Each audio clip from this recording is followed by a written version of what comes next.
सभा में आए हुए सभी भक्तजनों, मैं बहुत आभारी हूं स्वामी जी का, जिन्होंने मुझे इस योग्य समझा कि यहाँ बुलाकर मेरा व्याख्यान कराया जाए। स्वामी जी के सभी शिष्यों का बहुत आभारी हूं जिन्होंने मुझे संपर्क किया और बहुत शीघ्रता में और बहुत जल्दी में ये कार्यक्रम बन सका। मैं बहुत दिन से खुद भी स्वामी जी के दर्शन करना चाहता था। उनकी लिखी हुई कई पुस्तकें मैंने पढ़ी, उनके बारे में मैंने बहुत बार सुना है दूसरे लोगों से। तो आज मुझे सौभाग्य मिला कि मैं यहाँ आ सका और उनके दर्शन हुए और आपसे अपनी बात कह भी सका। मैं और मेरे बहुत सारे साथी पिछले कई वर्षों से इसी तरह के एक कार्य में लगे हैं, जिस तरह का कार्य स्वामी जी ने अपने हाथ में उठा रखा।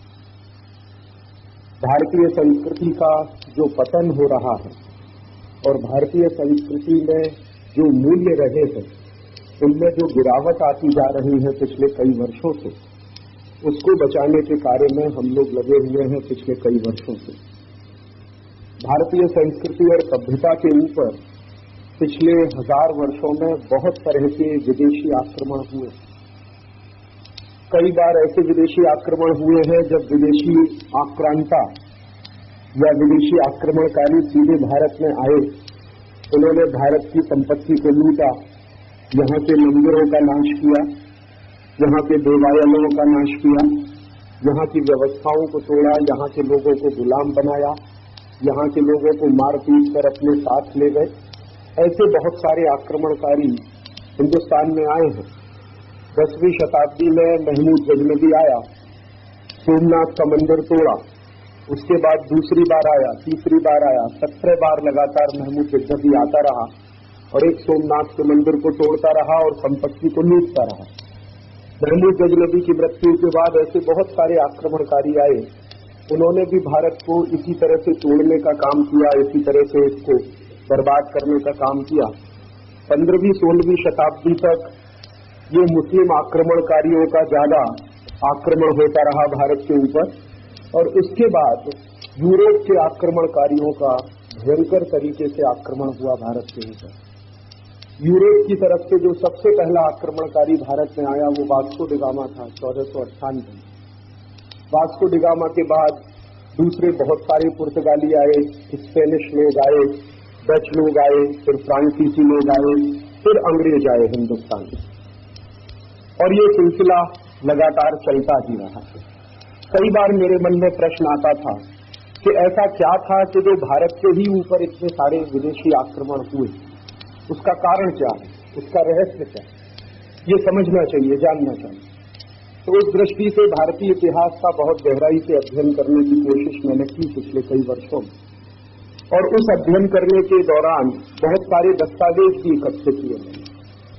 कुछ 50,000 से ज्यादा दस्तावेज पिछले 10 वर्षों में मैंने और मेरे साथियों ने इकट्ठे किए हैं, और उनमें से काफी दस्तावेज विदेशों से लाने पड़े। लंदन नाम का एक शहर है इंग्लैंड में, वहां पर हिंदुस्तान की इतिहास की जानकारी देने वाले लाखों दस्तावेज रखे हुए हैं। लंदन में एक हाउस ऑफ कॉमन्स है, वहां की लोकसभा है। जैसे हमारे देश में दिल्ली में लोकसभा और राज्यसभा है, जिसको हम संसद कहते हैं, वैसे ही इंग्लैंड की भी संसद है, इंग्लैंड की भी एक लोकसभा है और राज्यसभा है।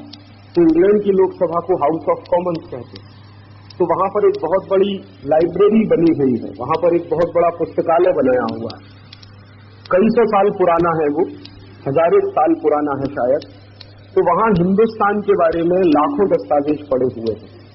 तो उनमें से कुछ 50,000 दस्तावेज हम लोगों ने निकाले हैं पिछले 10 वर्षों में। काफी पैसा इसमें हम लोगों ने खर्च किया, लेकिन हमें उसमें काफी सफलता मिली जब इन दस्तावेजों को हम निकाल कर लाए। और इन दस्तावेजों को निकालने के पीछे हमारे मन का उद्देश्य यही रहा कि आखिरकार हम ये समझना चाहते थे कि इस देश के ऊपर इतने सारे विदेशी आक्रमण क्यों हुए, उसका कारण क्या था, और अगर ऐसे विदेशी आक्रमण होते रहे हैं तो कभी आगे भी हो सकते हैं, तो इससे बचने का कोई रास्ता हो सकता है क्या। मैंने ऐसा महसूस किया है पिछले 10 वर्षों में कि अगर किसी समस्या का गहराई से समाधान ढूंढना हो तो उस समस्या का वर्तमान तो ठीक से समझना ही पड़ता है, उसका भूतकाल भी समझना पड़ता है। और भूतकाल और वर्तमान अगर दोनों ठीक से समझ में आ जाए तो फिर उसका भविष्य भी समझ में आने लगता है। तो इस दृष्टि से हमने वो काम किया और उस काम को करने के बाद जो ज्ञान मिला, जो जानकारी मिली, वही मैं आपसे कहने के लिए आया कि पिछले 1000 साल में ये सबसे ज्यादा विदेशी आक्रमण हिंदुस्तान के ऊपर एक तो इसलिए हुए कि हमारा राष्ट्र बहुत समृद्ध था, हमारा राष्ट्र बहुत समृद्ध था, शक्तिशाली था, हमारे राष्ट्र के पास संपत्ति बहुत थी, हमारे राष्ट्र में मूल्य बहुत ऊंचे रहे थे, सांस्कृतिक विरासत हमारी बहुत ऊंची थी। तो विदेशियों को एक तो जलन होती रही हमसे, हमारी संपत्ति के ऊपर उनकी आंख लगी रही, और दूसरा विदेशियों के पास वो कुछ नहीं था जो भारत में था, तो वो उसको लूटकर अपने यहां ले जाने की कोशिश करते थे। तो इसलिए ये सारे के सारे विदेशी आक्रमण होते रहे। विदेशी आक्रमण 1947 में खत्म हो गए ऐसा हम सब लोग मानते हैं, क्योंकि 1947 में भारत आजाद हुआ। 10वीं 11वीं शताब्दी से जो परदेशियों ने भारत में आना शुरू किया, 1947 में 15 अगस्त को हमने मान लिया कि भारत आजाद हो गया, परदेशी आक्रमण अब भारत पर नहीं होते। लेकिन मेरी मान्यता कुछ अलग है। परदेशी आक्रमण आज भी हो रहे हैं, उनका स्वरूप बदल गया। पहले विदेशी आक्रमण सीधे सीमाओं पर होता था। कोई विदेशी आक्रांता आता था, हमारे गांवों को लूट के ले जाता था, मंदिरों को लूटता था, लोगों को मारता था, पीटता था। एक तरीका था ये, लेकिन आज तरीका बदल गया, समय बदल गया है, समय के हिसाब से तरीका बदल गया। आज भी परदेशी आक्रमण होते हैं, लेकिन वो परदेशी आक्रमण मानसिकता में होते हैं, विचार में होते हैं, सांस्कृतिक होते हैं, राजनीतिक नहीं होते, सीमाओं पर नहीं होते हैं, लेकिन आपके देश की सांस्कृतिक व्यवस्थाओं पर होते हैं। और इस समय भी वो भयंकर तरीके से चल रहे हैं। और किस तरह से चल रहे हैं? जैसे कभी अंग्रेजों ने हिंदुस्तान में गुलामी लाने के लिए ईस्ट इंडिया कंपनी को भेजा था, वैसे ही आज हिंदुस्तान में 4000 परदेशी कंपनियां फिर से काम कर रही हैं। और उन 4000 परदेशी कंपनियों का धंधा पूरे भारत में चल सके, इसके लिए भारत सरकार खुद कानून बना रही है। परदेशी कंपनियों का व्यापार बढ़ाने के लिए कानून बनाए जा रहे हैं, उनको मुनाफा हिंदुस्तान में कमाने के लिए कानून बनाए जा रहे हैं, वो मुनाफा कमा के हिंदुस्तान के बाहर ले जाए, उसके लिए कानून बनाए जा रहे हैं। ऐसे बहुत सारे नियम कायदे कानून इस देश में बनाए जा रहे हैं। और इसी के साथ साथ जो बची हुई भारतीय संस्कृति है, उसको बर्बाद करने के लिए भी कानून बनाए जा रहे हैं। हमारे देश की काफी संस्कृति की बर्बादी तो पिछले 1000 साल में हुई है, लेकिन फिर भी भारतीय संस्कृति में कुछ ऐसे तत्व जिंदा रह गए हैं, कुछ ऐसे मूल्य जिंदा रह गए हैं जो सनातन हैं, जिनको मारना सबके बस की बात नहीं। लेकिन उन सनातन मूल्यों को भी हमेशा हमेशा के लिए खत्म कर दिया जाए और एक भारतीय समाज को ऐसा बना दिया जाए जो पूरी तरह से परदेशी संस्कृति आधारित हो जाए, उसकी कोशिश आज भी चली। पहले जो काम कोई विदेशी आक्रमण करके करता था, अब वो काम कानून बनाकर किया जाता। बस इतना फर्क हो गया। जैसे मान लीजिए कोई विदेशी राजा को हिंदुस्तान के करोड़ों लोगों को मारना है, तो वो आएगा और सीधे मार देगा। लेकिन आज किसी विदेशी कंपनी को हिंदुस्तान के लाखों लोगों को मारना हो, तो वो विदेशी कंपनी क्या करेगी? पहले हिंदुस्तान में कोई एक कारखाना लगाएगी, कारखाना लगाकर उसमें कोई ऐसी जहरीली गैस का उत्पादन करेगी, और एक दिन अचानक से उस जहरीली गैस का टैंकर फट जाएगा, और उस जहरीली गैस के निकलने के कारण हजारों लाखों लोग मर गए। ऐसा हुआ था भोपाल में 1984 के। एक अमेरिकी कंपनी आई, उसका नाम है यूनियन कार्बाइड। उसने अपना एक कारखाना चलाया, उस कारखाने में जहरीली गैस बनती थी। एक दिन उन्होंने कहा कि जहरीली गैस जिसमें रखी जाती थी वो टैंकर फट गया और उसमें हजारों लोग, 10,000 लोग एक ही रात में मर गए और 5 लाख लोग बुरी तरह से प्रभावित हुए। तो अगर कोई विदेशी राजा आता और उन 10,000 लोगों को सीधे मारता, वो एक तरीका था। उन्होंने राजा को नहीं भेजकर अपनी एक कंपनी को भेज दिया और उस कंपनी ने 10,000 लोगों को मार दिया। बात तो वही हुई ना। तो पहले सरकार ने एक कानून बना दिया, कंपनी का कारखाना चलवा दिया उस कानून के आधार पर, बाद में उस कारखाने में घोटाला हो गया, टैंकर फट गया और उसके बाद 1000 लोग 10,000 लोग मर गए। तो ये तरीके बदल गए। मारना पहले भी था, आज भी वो मारते। तो इस तरह के तरीकों को अगर हम समझ सकेंगे कि ये हो क्या रहा है हमारे देश में, तो शायद भविष्य में इनसे बाहर निकलने का रास्ता भी खोज सकें। तो मेरी अपनी ऐसी मान्यता है, पिछले 10 वर्षों में जो समझ बनी है मेरी, कि अब जो कुछ होता है वो कानून बनाकर होता है। जैसे पहले आपकी कोई जेब काटेगा तो आप कहेंगे मेरी जेब कट रही है, अब सरकार आपकी जेब काटने का कानून बना देगी और तब आपकी जेब काटी जाएगी। तब आप ये नहीं कहेंगे कि जेब कट रही है, सरकार ये कहेगी हम तो कानून का पालन कर रहे हैं, अब उसमें आपकी जेब कट रही है तो कट जाए। थोड़ी देर पहले जो भाई जी बोल रहे थे, एक मैं अंदर से सुन रहा था कि भारत सरकार ने गर्भपात के लिए कानून बना दिया। तो एक तरह के लीगलिटी मिल गई ना। अब बिना पैदा हुए बच्चे को आप आसानी से मार सकते हैं क्योंकि उसका कानून बन गया। पहले कानून नहीं था तो उसको मारने में बहुत सामाजिक प्रश्न खड़े होते थे, अब नहीं है वो सामाजिक प्रश्न। अब तो सरकार बड़े आराम से कहती है कि एमटीपी एक्ट है, मेडिकल टर्मिनेशन फॉर प्रेगनेंसी, एक एक्ट बना दिया है। उस एक्ट के तहत हजारों लोग गर्भपात कराते हैं, सरकार कहती है कि हम तो कानून का पालन करते हैं। यही हो गया ना, सीधे आप उसको मारेंगे अगर किसी बच्चे को तब तो वो हत्या हो जाएगी, लेकिन एमटीपी के एक्ट के तहत जब आप उसको मारेंगे तो सिर्फ गर्भपात रहेगा, हत्या नहीं मानते उसको। क्योंकि अगर उसको हत्या मानना शुरू कर दे तो फांसी की सजा हो जाएगी उसमें। तो जितने डॉक्टर ये एमटीपी कर रहे हैं ये सब फांसी के फंदे पर लटकाए जाएंगे। लेकिन सरकार ने क्या किया कि उसको कानून बना दिया, तो बहुत सारे लोगों का उससे मुंह बन गया। अगर बिना कानून बनाए ये खेल चलता तो शायद इसमें हंगामा बहुत हो जाता पूरे देश में, लेकिन अब वो कानून बनाकर चलाते हैं तो व्यवस्था तो वैसी ही चलती है जैसे कभी अंग्रेजों के जमाने में चलती आज भी। तो मैं यही आपसे कहना चाहता हूं कि ये भारतीय संस्कृति के जो जिंदा मूल्य है उन्हीं को नष्ट करने की लगातार साजिश पिछले कई वर्षों से चल रही है। भारतीय संस्कृति का जो सबसे गहरा मूल्य मेरे समझ में आया है पिछले 10 वर्षों में, वो अहिंसा का और बहुत सनातन है। क्यों सनातन है? मैंने मेरे बचपन से सीखा इसको। मेरी माँ को मैंने कई बार देखा जब वो झाड़ू लगाती थी घर की सफाई करने के लिए, तो वो इसका ध्यान रखती थी कि कोई चींटी झाड़ू के नीचे ना आए। एक बार मेरी माँ को मैंने कहा कि तुम ऐसा क्यों करती हो, चींटी अगर मर जाती है तो क्या फर्क पड़ता है? तो उसने कहा पाप लगता। मैंने फिर मेरी माँ से इससे ज्यादा पूछने की कोशिश की कि ये पाप क्या होता है, पुण्य क्या होता है। तो उसकी जितनी समझ थी उसने मुझे बताया, लेकिन आज मेरी समझ जो बनी है तो कुछ इस तरह की है कि चींटी को हम इसलिए नहीं मारते कि पाप लगता है, उससे भी गहरी एक दूसरी बात है। हम सब हिंदू लोग पुनर्जन्म में विश्वास करते हैं। मैंने हिंदुस्तान पूरा देखा और हिंदुस्तान में रहने वाले जो भी लोग हैं जो भारतीय संस्कृति को मानते हैं, जो सनातनता में विश्वास करते हैं, मैंने उनसे एक ही बात पूछी है कि आप मुझे कोई एक ऐसा मूल्य बताओ जो कहीं विदेश में माना नहीं जाता। तो जो पढ़े लिखे लोग हैं जो समझते हैं विदेश को और भारत को, वो कहते हैं कि राजीव भाई पुनर्जन्म किसी दूसरे देश में नहीं माना जाता। अमेरिका में और यूरोप में पुनर्जन्म नहीं मानते, माने ये क्रिश्चियनिटी और इस्लाम में पुनर्जन्म की कल्पना नहीं है।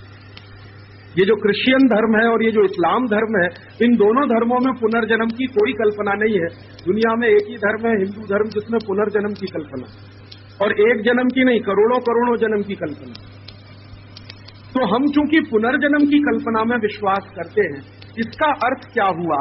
इसका अर्थ ये हुआ कि हमें मालूम है कि आज हम मनुष्य हैं, कल चींटी भी हो सकते हैं, परसों बिल्ली भी हो सकते हैं, सांप भी हो सकते हैं, केचुआ भी हो सकते हैं, कुछ भी हो सकते हैं।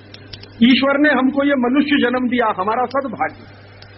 लेकिन योनियां तो बहुत सारी हैं, करोड़ों योनियां हैं, हमें उनमें से किसी दूसरे में भी जन्म मिल सकता। तो हो सकता है पुनर्जन्म में हम कभी चींटी रहे हों, या अगले जन्म में हम चींटी हो जाएं। तो अभी हमने अगर चींटी को मारा तो अपने किसी भाई बंधु को ही तो मार दिया। वो किसी जन्म में मनुष्य भी हो सकती थी ना। आज वो चींटी है, कभी किसी जन्म में मनुष्य हो सकती थी। या आज वो चींटी है, अगले जन्म में वो कुछ और हो जाएगी। आज हम मनुष्य हैं, अगले जन्म में हम चींटी हो जाएंगे। इसका माने चींटी का हमारा कुछ नजदीकी रिश्ता है और वो पुनर्जन्म से जुड़ता। तो इसलिए हमने मान लिया कि चींटी को नहीं मारना, उससे हिंसा हो जाएगी, पाप हो जाएगा। और वो पाप क्या हो जाएगा कि हमने अपनी ही जैसी आत्मा की हिंसा करी। और हम तो ये मानने वाले हैं ना कि चींटी में भी आत्मा है, हम में भी आत्मा है। आत्मा दोनों की बराबर जैसी है, शरीर दोनों का अलग हो सकता है। भगवान तो हर जगह यही कहते हैं कि आत्मा सब में एक जैसी है, तो उसमें भी आत्मा है, हम में भी आत्मा है। सब में अगर आत्मा है तो हम तो किसी को मार नहीं सकते, सब हमारे सहकर्मी हो सकते हैं। और शायद हम किसी को मार नहीं सकते, इसलिए हिंदुस्तान के इस हिंदू धर्म में जीव जगत के कल्याण की बात कही है, सिर्फ मनुष्य जगत के कल्याण की बात नहीं, पूरा जीव जगत का कल्याण। हम कहते हैं ना, जीव जगत का कल्याण हो, मेरे सिर्फ अकेले का नहीं, चींटी का भी कल्याण हो, हाथी का भी कल्याण हो, शेर का भी कल्याण हो, सर्प का भी कल्याण हो, कछुए का भी हो जाए। तो जीव जगत में जितने हजारों लाखों करोड़ों प्राणी हैं, सबका कल्याण हो, क्योंकि सब हमारे ही जैसे हैं। तो सबका कल्याण हो, सब हमारे ही जैसे हैं, तो हम तो किसी की हिंसा नहीं कर सकते, हम तो किसी को मार नहीं सकते। इसलिए ये अहिंसा का तत्व भारतीय संस्कृति में सबसे प्रधान तत्व है। यूरोप में ऐसा नहीं, अमेरिका में ऐसा नहीं। मैंने यूरोप भी देखा है, अमेरिका भी देखा, 2-3 वर्ष में रहा भी हूं वहां। मैंने वहां के लोगों को भयंकर हिंसा करते हुए देखा, क्योंकि उनके मन में इस बात की कोई कल्पना नहीं है कि तुमको ये जन्म मिला है तो अगला जन्म भी मिलने वाला है। यहाँ जो धर्म सिखाया जाता है, जैसे इस्लाम और क्रिश्चियनिटी, उन दोनों धर्मों में उनको ये सिखाया जाता है कि कल्याण हो मनुष्य जगत का, जीव जगत का नहीं। और उसकी व्यवस्था में मनुष्य को प्रधान माना जाता, बाकी जीव जगत उसमें गौण हो जाता। तो मनुष्य प्रधान है, बाकी जीव जगत गौण है, तो वो गाय काट के भी खा लेते हैं, बैल काट के भी खा लेते हैं, घोड़े का मांस भी खा लेते हैं, सुअर का मांस भी खा लेते हैं वो लोग, कुत्ते का मांस भी खा लेते हैं बहुत सारे। हाँ, यूरोप में कुत्तों का मांस खा लेते हैं, गाय बैल बकरी का तो खाते ही हैं, कुत्तों का भी मांस खा लेते हैं। उनको कुछ लगता ही नहीं है, उनको नहीं लगता कि मैं जो मांस खा रहा हूं वो मेरे ही जैसे किसी भाई का। परेशान मत होइए, वो आपको कोई नुकसान नहीं करेगी। संस्कृति का दर्शन है और यूरोप की संस्कृति का दर्शन है, इसमें बड़ा भारी फर्क है और यही फर्क हमको समझना चाहिए। अब इस फर्क को मैंने बताने की इसलिए कोशिश की कि अब मैं जो मूल विषय पर आ रहा हूं, गर्भपात पर या गो हत्या के सवाल पर, वो यहां से जुड़ता कि हमारे यहां गो हत्या क्यों नहीं हो सकती, यूरोप में क्यों हो सकती है। क्योंकि हमने तो माना है कि गाय में भी आत्मा है, हम में भी आत्मा है, इसलिए तो हम उसको मार नहीं सकते। यूरोप ने तो माना ही नहीं है कि जानवरों में भी आत्मा होती है। वो तो कहते हैं जानवर तो ये सब हमारे लिए होते हैं, मनुष्य इनको काटकर भी खा सकता है, मनुष्य इनसे काम भी लेता है। तो इस्लाम ने ये सिखाया, ईसाईयत ने ये सिखाया, हमारे हिंदू धर्म ने हमको कुछ दूसरी बात सिखाई। जैसी बात उनको सिखाई गई वैसा उन्होंने आचरण करना शुरू कर दिया और उस आचरण के तहत लाखों लाखों गाय मारकर कत्ल किया जाता है। हॉलैंड में गाय का मांस खाया जाता है, ब्रिटेन में भी गाय का मांस खाया जाता है। और उन लोगों ने जो गाय का मांस खाने की लत डाली है, उस लत को पूरा करने के लिए फिर गाय का उत्पादन भी किया जाता है, उसी तरह से जैसे गेहूं का उत्पादन किया जाता है। तो उनको गाय ऐसी चाहिए जिसमें मांस ज्यादा हो, क्योंकि खाना है ना उसको, तो बड़ी गाय बनाना शुरू कर दिया। देखते हैं ना आप, डच गाय आपने देखी होंगी, ब्रिटेन की गाय देखी होंगी, या होलिस्टियन गाय की जो आप कल्पना करते हैं वो हमारी गऊ जैसी तो नहीं है ना, उससे बहुत अलग है। तो इसलिए उसको इतना बड़ा किया बायोटेक्नोलॉजी का इस्तेमाल करके कि ज्यादा मांस पैदा हो जाए, क्योंकि वो खाना है ना उसको, हम तो नहीं कर सकते ना, हमारे लिए तो वो पूज्य है, तो हमारे लिए उसके मांस का तो कोई महत्व ही नहीं है। तो ये चिंतन में नहीं आया हमारे, उनके चिंतन में लगातार यही आता।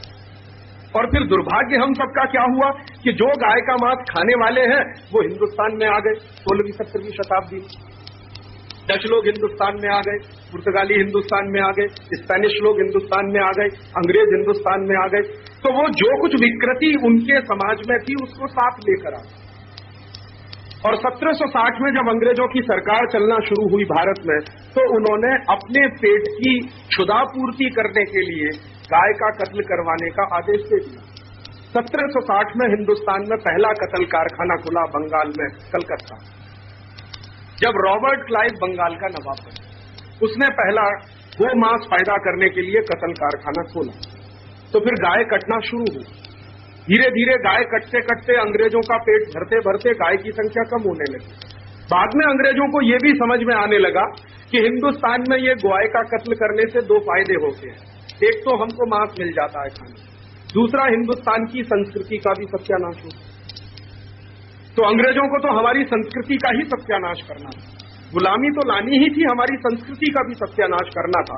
तो उस संस्कृति के सत्यानाश के लिए फिर उन्होंने गाय का कत्ल कटवाना और तेज किया। तीसरी बात उनको एक दिन और समझ में आ गई कि गाय हिंदुस्तान के पूरे कृषि अर्थव्यवस्था का केंद्र है। तो अगर हिंदुस्तान की कृषि अर्थव्यवस्था को खत्म करना हो तो गाय को खत्म कर दो। तो फिर तीसरी बात ये भी समझ में आई। तो फिर अंग्रेजों ने बड़े बड़े मैकेनाइज्ड स्लॉटर हाउसेज खोलना शुरू कर दिए और अंग्रेजों के जमाने में कुल 300 कत्ल कारखाने हिंदुस्तान में खोले गए, जहां हजारों गायों का कत्ल होता रहा। उनका मांस इंग्लैंड में जाता रहा। अंग्रेजों की फौज जो हिंदुस्तान में रहती थी वो भी उसी मांस को खाती रही। अंग्रेजों के समय में 1760 से लेकर 1947 तक के कुछ दस्तावेज मेरे पास है। गो हत्या जो अंग्रेजों ने की है हिंदुस्तान में, उसके बारे में कुछ 500 दस्तावेज मेरे पास है, 500, जो ब्रिटिश पार्लियामेंट से मैंने निकाले। उन दस्तावेजों को मैंने एक दिन सब साथ में रखकर एक जोड़ निकाला कि अंग्रेजों ने कुल कितनी गाय का कत्ल किया। तो 1760 से लेकर 1947 तक 48 करोड़ गोवंश का कत्ल किया।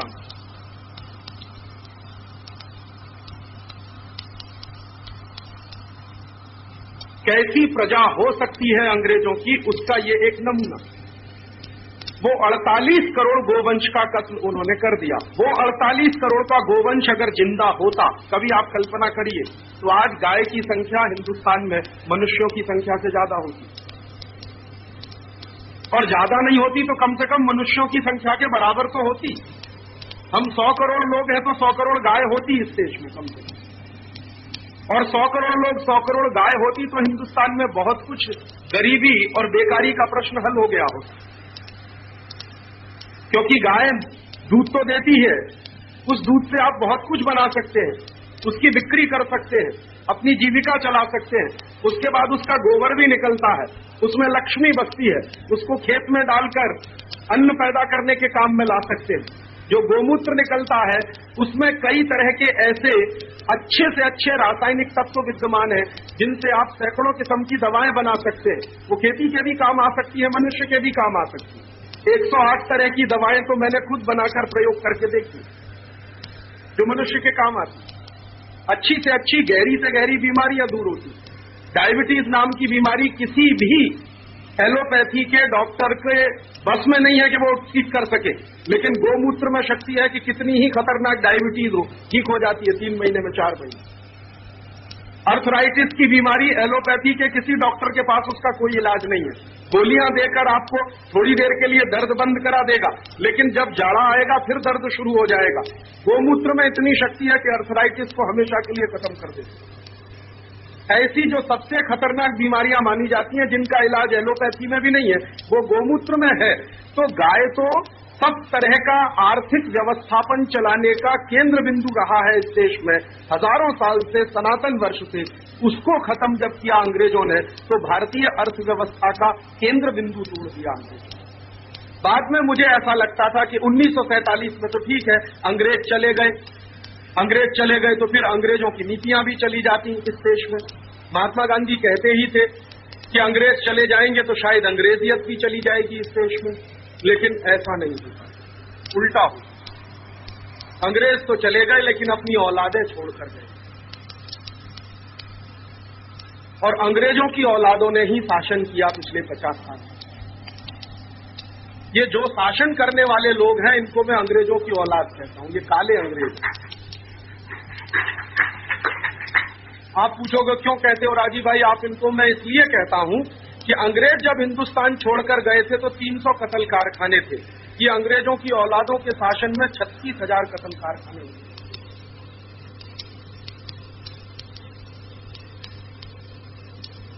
और रोज एक सरकारी फरमान आता है, कोई एक नया कत्ल कारखाना खुल जाता है रोज। पिछले 50 साल में आजादी के बाद 300 से बढ़कर कत्ल कारखानों की संख्या 36,000 हुई और उनमें करीब 3,500 कत्ल कारखाने तो इतने बड़े हैं जहां एक एक दिन में 5,000 से लेकर 10,000 पशु कटते हैं।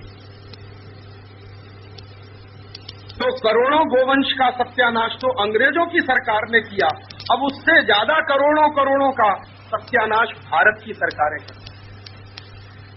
और कभी कभी मैं इन नेताओं से मिलता हूं और पूछता हूं कि तुम सबकी बुद्धि भ्रष्ट हुई है क्या?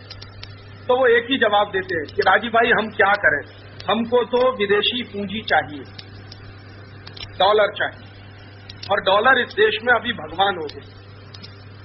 जिस देश में पूंजी को तुच्छ माना जाता था, माया माना जाता था, और माया को दूर रखना चाहिए, माया में फंसना नहीं चाहिए, आज हमारी पूरी सरकार उसी माया में फंसी हुई है।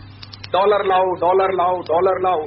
हिंदुस्तान में पिछले 50 साल में श्रीमान लाल बहादुर शास्त्री को छोड़कर जितनी सरकारें बनी हैं वो सब डॉलर लाओ अभियान चलाने वाली सरकारें।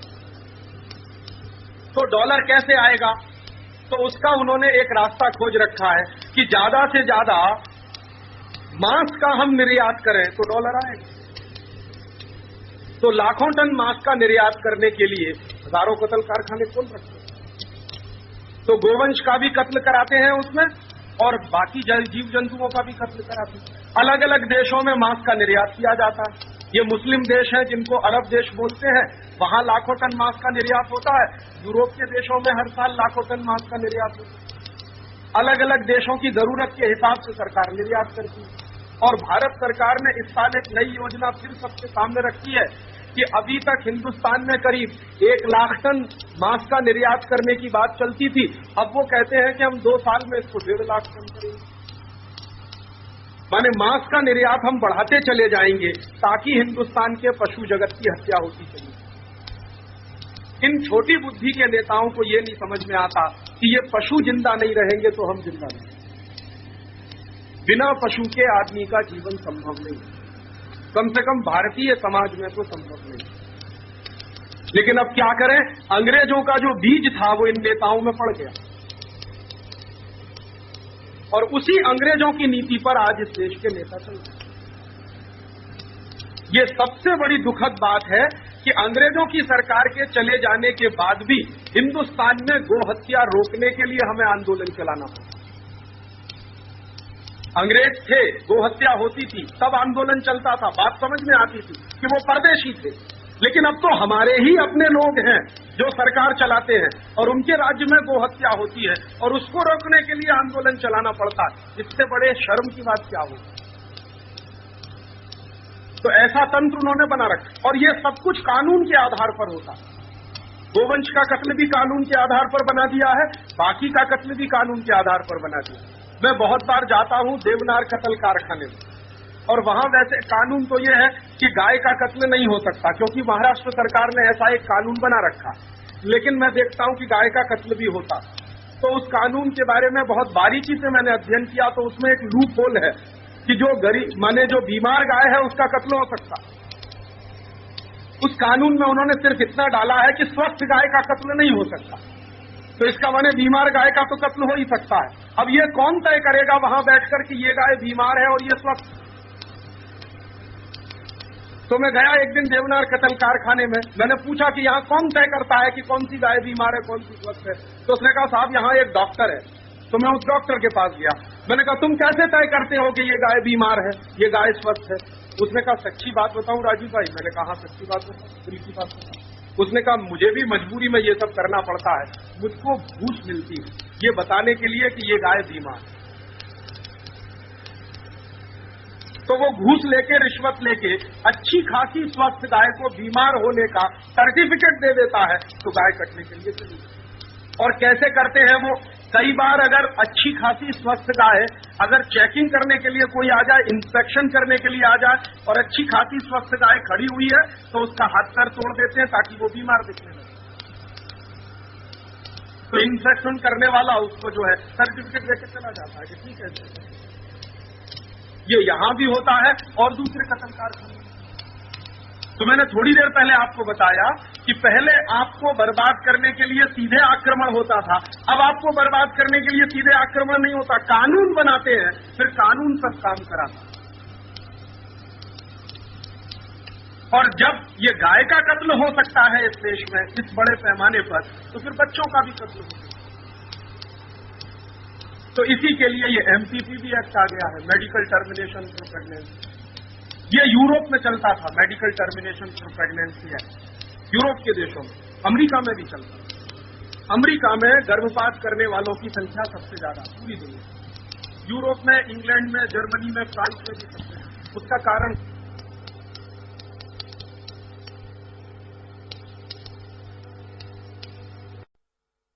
अमेरिका में भी चलता है। अमेरिका में गर्भपात करने वालों की संख्या सबसे ज्यादा पूरी दुनिया, यूरोप में, इंग्लैंड में, जर्मनी में, फ्रांस में भी सबसे ज्यादा। उसका कारण क्या? उसका कारण सबसे बड़ा ये है कि वहां बिना शादी के बहुत सारे बच्चे पैदा होते हैं। और बिना शादी के बच्चे पैदा क्यों होते हैं वहां पर? उसका सबसे बड़ा कारण ये है कि वहां परिवार नाम की कोई चीज नहीं।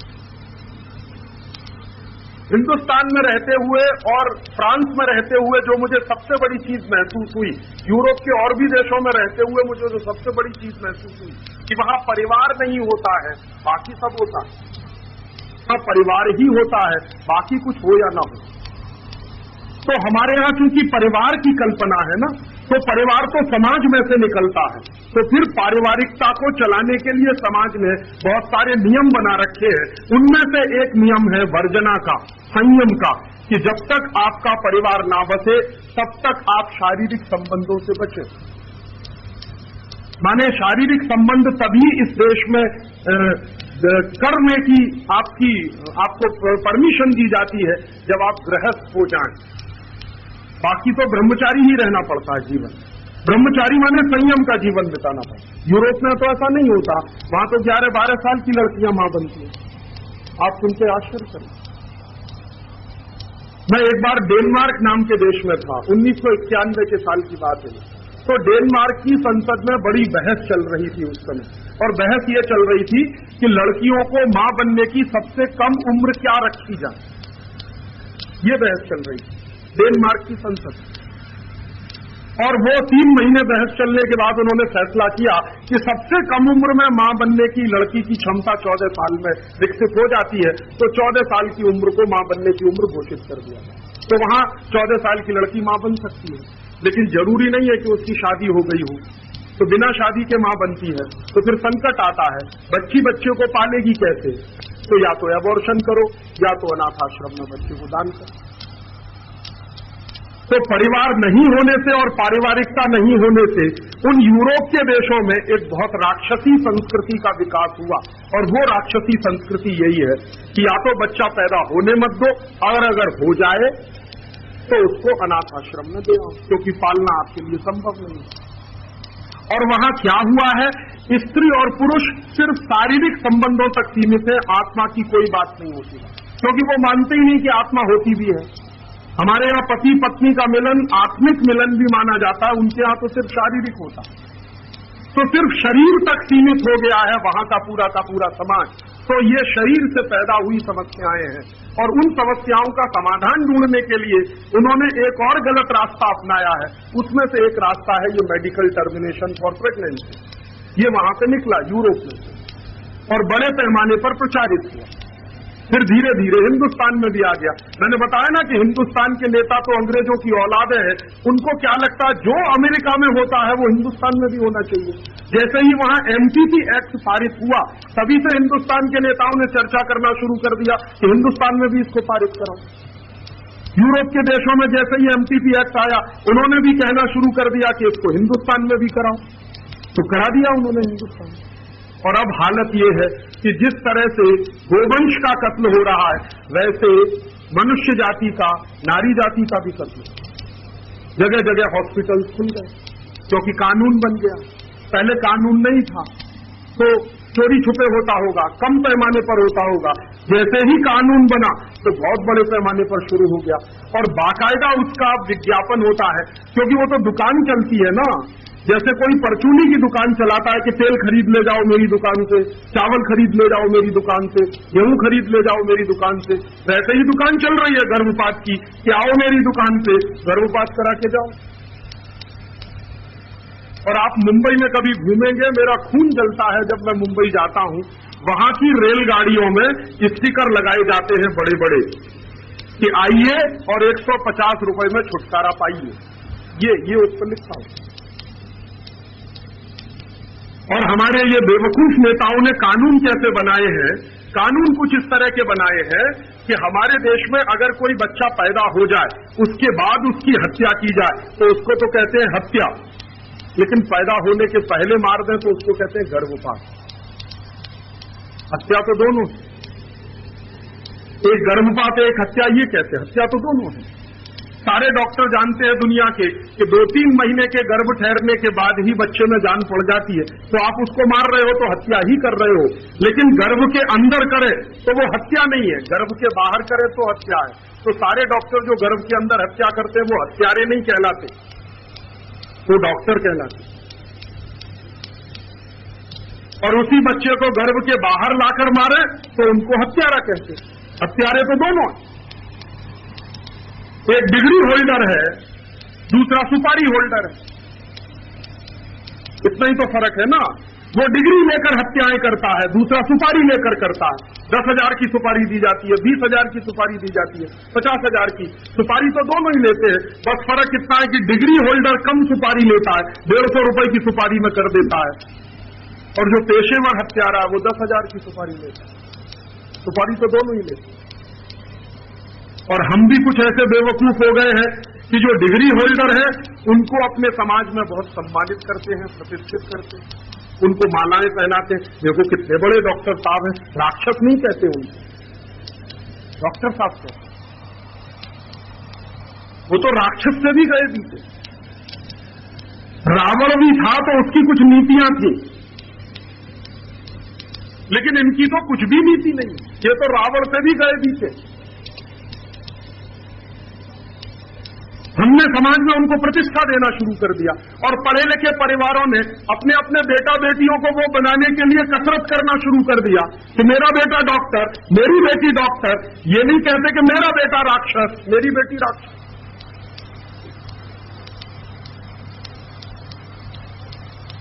और शादी ब्याह होगा तो पहली चॉइस है डॉक्टर मिले तो राक्षस ले आओ घर में।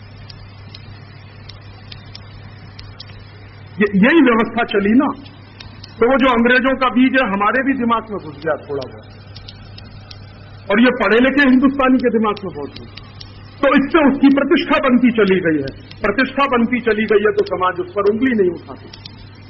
और एक ऐसा बड़ा भारी किचन बन चुका है, एक ऐसा बड़ा भारी षड्यंत्र जैसा बन चुका है कि हिंदुस्तान में ये एक बड़े पैमाने पर चलाओ 2 वर्ष, और इन दोनों चीजों को कराने से गो हत्या होती रहे, जीव हत्या होती रहे, बच्चों की हत्या होती रहे, माने क्या है, हिंसा बढ़ती रहे।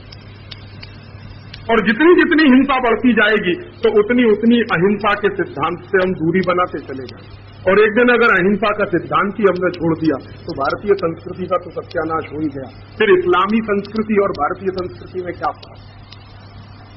फिर इस्लामी के साथ क्रिश्चियन संस्कृति और भारतीय संस्कृति में क्या फर्क? यही तो फर्क है जो सबसे बड़ा है कि हम अहिंसा में मानते हैं, वो हिंसा में मानते हैं। हम जीव जगत के कल्याण की बात करते हैं, वो सिर्फ मनुष्य जगत के कल्याण की बात करते हैं।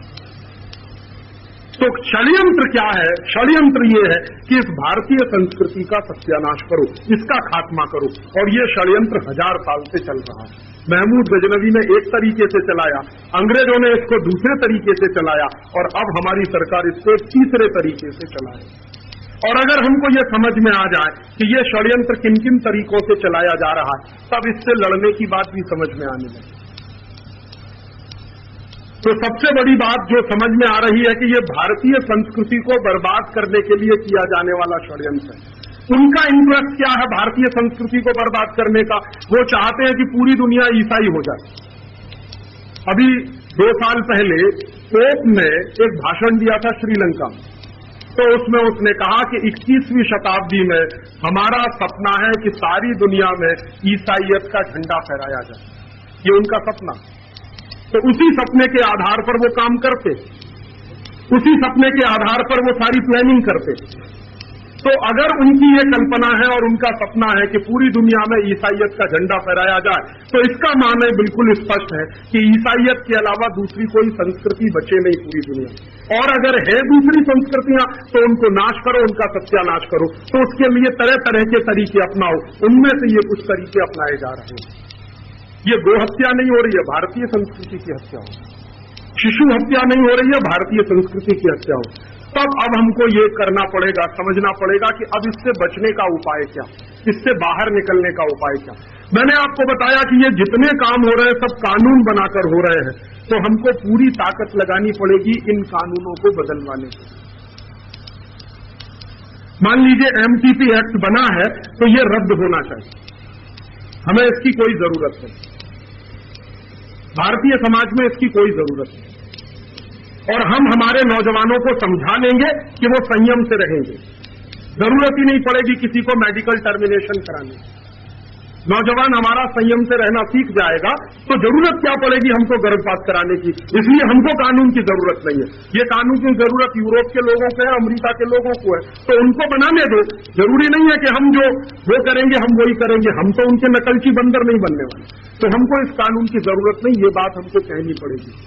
और जहां भी बड़ी ताकत के साथ हम ये बात कहने की कोशिश कर सकेंगे तो शायद इसमें से बचकर निकलने का रास्ता निकलेगा।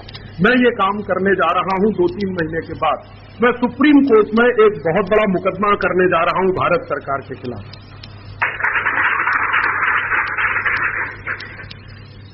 हिंदुस्तान की सर्वोच्च अदालत में भारत सरकार के खिलाफ मैं यही मुकदमा करने जा रहा हूं कि कौन कौन से कानूनों की हमको जरूरत है, कौन से कानूनों की हमको जरूरत नहीं।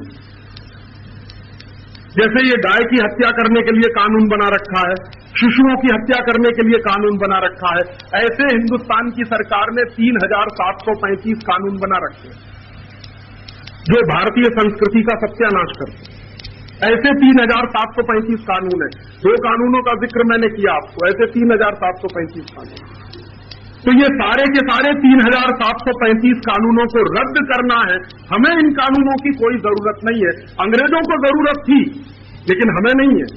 यूरोप को जरूरत होगी वो करें, अमेरिका को जरूरत होगी वो करें, हमको इनकी जरूरत नहीं है। तो जब जरूरत है ही नहीं तो वो कानून क्यों चले?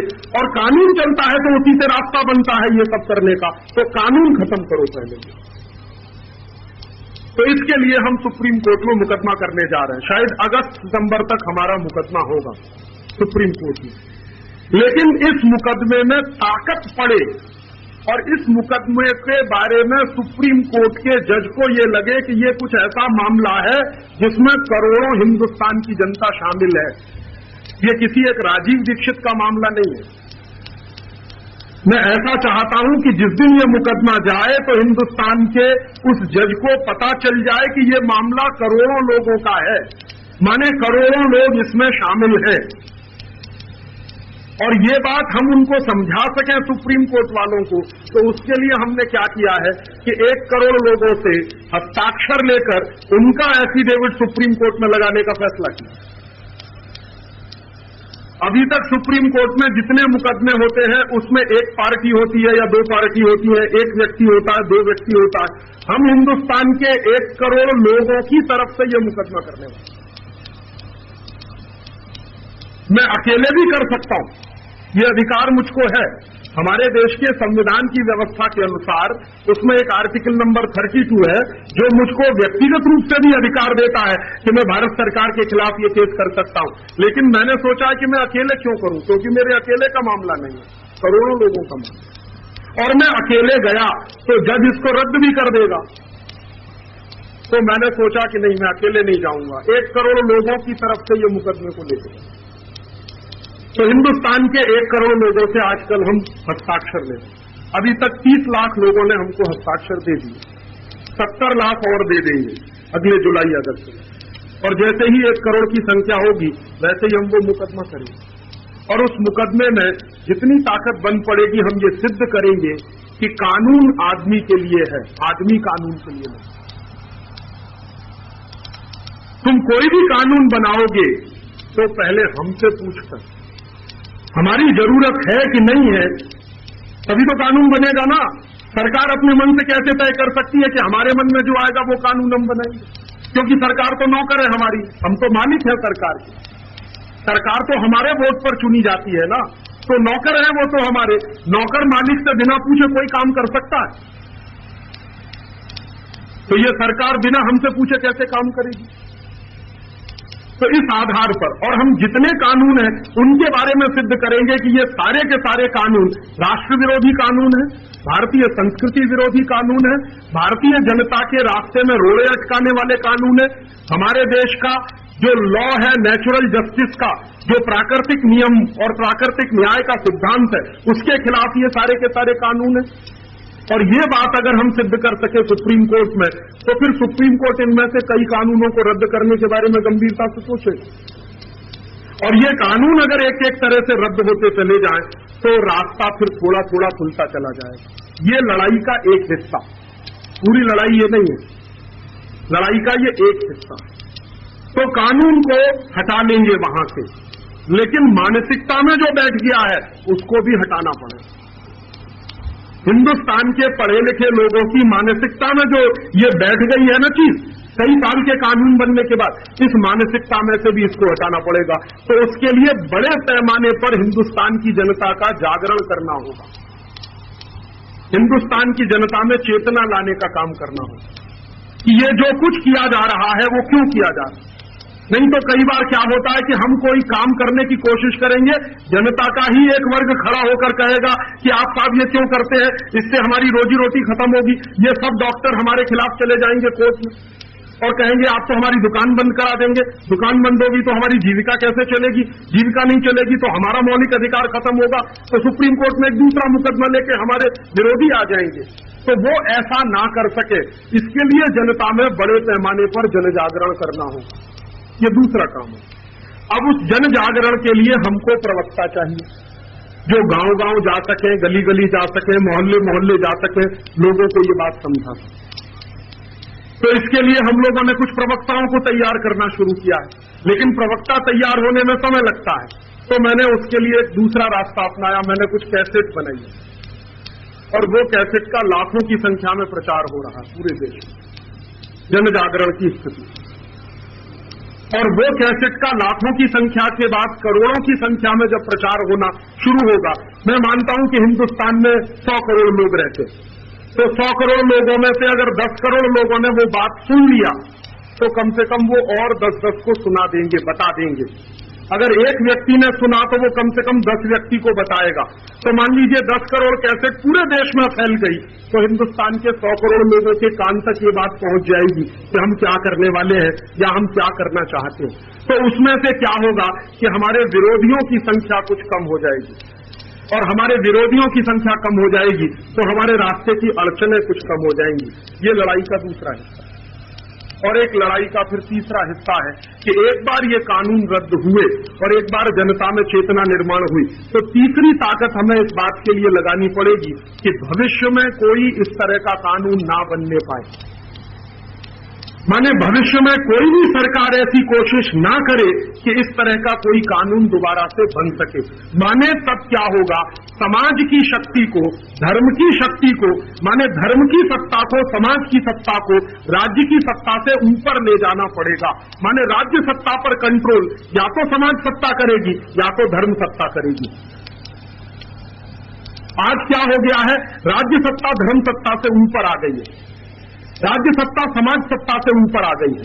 तो ये राज्य सत्ता को धर्म सत्ता के नीचे लाना है, वही उसकी जगह है। हमारे यहाँ धर्म सत्ता प्रमुख होती है, नीचे समाज सत्ता होती है, राज्य सत्ता तो उससे भी नीचे होती है। तो भारतीयता की जो संस्कृति रही है उसी के हिसाब से इस सत्ता को नीचे लाना। तो अब आपसे एक आखिरी निवेदन, क्योंकि मेरा समय पूरा हो गया, कि आप पूछेंगे हम इसमें क्या कर सकें। आप इस पूरे काम में जितनी शक्ति से मदद कर सके करिए। सबसे बड़ी मदद आप क्या कर सकते हैं, जो सबसे आसान है। मैंने कहा कि हमको हिंदुस्तान के करोड़ों लोगों तक ये संदेश पहुंचाना, तो करोड़ों लोगों को संदेश पहुंचाने के लिए एक राजीव दीक्षित काफी नहीं, ऐसे हमको 1000 राजीव दीक्षित बनाने, तो उनको बनाने की प्रक्रिया चल रही है। ऐसे मैंने अभी तक 18 प्रवक्ता बनाए मेरे जैसे, वो पूरे देश में घूम रहे हैं। गांव-गांव घूम रहे हैं, प्रचार कर रहे हैं। धीरे धीरे उनकी संख्या और बढ़ रही है। तमिल में, तेलुगु में, कन्नड़ में, मलयालम में, दक्षिण की सारी भाषाओं में बात करने वाले प्रवक्ता तैयार हो गए। उत्तर की भाषा में बात करने वाले, पश्चिम भारत की भाषा में, गुजराती में, मराठी में बात करने वाले प्रवक्ता तैयार हो गए। तो 100 प्रवक्ता तैयार करने। तो आप में से कभी भी किसी को लगे जो थोड़ा भी अच्छा बोलना जानता हो, जो बोल सकता हो किसी भी बात को अच्छे तरीके से, तो आप जरूर हमसे संपर्क करिए। तो हम क्या करते हैं, वक्ता बनाने के लिए शिविर लगाते हैं। हर साल में हम 3-4 ऐसे शिविर लगाते हैं, 15-15 दिन के। तो इस बात को प्रभावशाली तरीके से जनता को कैसे समझाया, तो एक तो आप इसमें मदद करिए। आपके आजू बाजू कोई अच्छा वक्ता मिल जाए, अच्छा प्रवक्ता मिल जाए, उसको आप हमारे साथ तक मिला दीजिए, हमसे संपर्क करा दीजिए। दूसरा, आप क्या हमारी मदद कर सकते हैं, मैंने आपसे कहा कि हमने कैसेट बनाई है। वो कैसेट का जितने बड़े पैमाने पर प्रचार आप करने में मदद कर दें, उतनी जल्दी ये काम संभव होगा। क्योंकि कैसेट से बात जितनी जल्दी पहुंचेगी, शायद वक्ताओं के माध्यम से भी नहीं पहुंचेगी। मैं कुछ कैसेट अपने साथ लेके आया हूं, वहां बाहर स्टॉल पे रखी है। अगर आप उसको लेकर जाएं, अपने गली में, अपने मोहल्ले में, अपने गांव में ज्यादा से ज्यादा लोगों को सुनाएं, ज्यादा से ज्यादा लोगों को ये सब बातें बताएं, तो बहुत बड़े पैमाने पर ये वैचारिक क्रांति का दौर शुरू होगा। और एक तीसरा और आखिरी तरीका कि इन सब प्रश्नों पर गंभीरता से ताकत बनाने के लिए गांव-गांव, नगर-नगर, गली-गली संगठन खड़े किए जाएं। इन प्रश्नों का हल ढूंढने के लिए, समाधान ढूंढने, कहीं तालुका स्तर का संगठन हो, तहसील स्तर का हो, गांव स्तर का हो, ग्राम पंचायत स्तर का हो, जिले स्तर का हो, प्रदेश स्तर का हो, राज्य स्तर का हो, तो जगह जगह बड़ी मात्रा में संगठन खड़े किए जाएं। और उस संगठन में पूरा समय दान करने वाले लोगों की भर्ती की जाए। क्योंकि हमें 2-3 तरह के लोग चाहिए। एक तो ऐसे जो 24 घंटे यही काम करें, कुछ ऐसे भी लोग मिलेंगे जो जीवन में अपने बहुत सारे काम करेंगे, थोड़ा सा 2-3 घंटे का ये काम भी करेंगे। तो कुछ अल्प समयदानी और कुछ पूर्ण समयदानी हमको लोग चाहिए। तो पूर्ण समयदानी लोगों की भर्ती करनी है, अल्प समयदानी लोगों की भर्ती करनी है, और फिर तीसरे ऐसे लोग मिलेंगे जो धंधा करते होंगे, दुकान चलाते होंगे, व्यापार करते होंगे, लेकिन उनसे भी हम कहेंगे कि कम से कम 1 घंटा रोज का अपने जीवन का इस काम के लिए दान करो, समय दान करो। बड़े से बड़ा दान समय दान करो इस समय। तो ज्यादा से ज्यादा समयदानी लोग इस काम के लिए मिलने लगेंगे, तो शायद एक बहुत बड़े पैमाने पर ये काम हम कर सकेंगे। और एक अंतिम निवेदन के साथ मैं आपसे ये कह रहा हूं कि अगर हम सब लग जाएंगे संकल्प के साथ, तो इसको जरूर कर लेंगे। हिंदुस्तान की जनता में ऐसी संकल्प शक्ति है कि 200 साल, 250 साल की अंग्रेजों की गुलामी को उखाड़ के फेंक दिया इसी जनता ने। तो 200-250 साल की अंग्रेजों की गुलामी को उखाड़ कर फेंक दिया, और अंग्रेजों की सरकार चली गई और ईस्ट इंडिया कंपनी भी चली गई। तो आज की ये जो गुलामी है, इसको भी उखाड़ के फेंका जा सकता है। और मेरी ऐसी मान्यता है कि भारतीय समाज और भारतीय जमीन, भारतीय धरती या भूमि कभी वीर विहीन नहीं रही। जब जरूरत पड़ी है तो भगवान कृष्ण आते ही रहे हैं, जब जरूरत पड़ी है तो वीर लोग पैदा होते ही रहे हैं। माहौल बनेगा पूरे देश में तो फिर इसमें से क्रांतिकारी निकलेंगे, और वो क्रांतिकारी इस देश में वो सब कर देंगे जो अधूरा किया हुआ काम है या अधूरा पड़ा हुआ काम। तो मुझे 200% आत्मविश्वास है कि ये काम हम करके रहेंगे। हो सकता है थोड़ा समय लग जाए, क्योंकि भारतीय समाज बहुत बड़ा समाज है, और हमारी न्याय की पद्धति भी अंग्रेजों द्वारा बनाई हुई है, जिसमें जल्दी न्याय नहीं मिलता, सालों साल लग जाते हैं, मामला ऐसे ही चलता रहता। लेकिन इतना विश्वास जरूर है अपनी मेधा पर, अपनी शक्ति पर, अपने संकल्प पर कि हम इसको कर डालेंगे, अगर लोगों का सहयोग और लोगों का साथ हमको मिले। तो यही अपेक्षा लेकर मैं आपके बीच आया था। स्वामी जी का आशीर्वाद चाहिए। अगर उनका आशीर्वाद मिलेगा तो जरूर ये काम बहुत तीव्र गति से आगे बढ़ेगा, ऐसा मुझे विश्वास है। बहुत धन्यवाद, बहुत आभार।